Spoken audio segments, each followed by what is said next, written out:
আসসালামু আলাইকুম, আমি আফফান জাওয়াদ, ঢাকা রেসিডেন্সিয়াল মডেল কলেজের ছাত্র। আজকে এইচএসসি কেমিস্ট্রি প্রথম পত্র পরীক্ষা হয়েছে। পরীক্ষা আলহামদুলিল্লাহ অনেক ভালোই হয়েছে। প্রশ্নপত্র বেশ সহজই ছিল, বোর্ড স্ট্যান্ডার্ড কোয়েশ্চেন। আমার স্বপ্ন ইঞ্জিনিয়ারিং ভার্সিটিগুলোতে পড়া।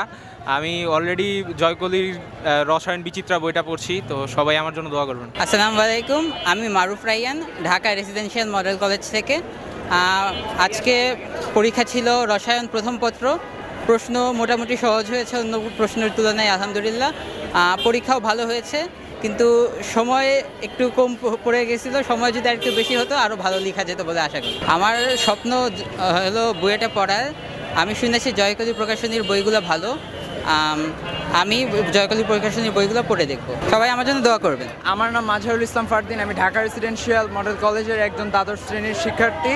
আজকে আমাদের ইতিহাস প্রথম পত্র পরীক্ষা ছিল এবং কোয়েশ্চেন প্যাটার্ন অনেক ভালো ছিল এবং এমসিকিউ কোয়েশ্চেনটা একটু ট্রিকি ছিল, বাট আমরা আলহামদুলিল্লাহ পড়েছিলাম, দ্যাটস ওয়াই আমরা পেরেছি। অ্যান্ড সৃজনশীলটা অনেক ইজি ছিল, সো এটা আমরা অনেক ইজিলি অ্যান্সার করতে পেরেছি।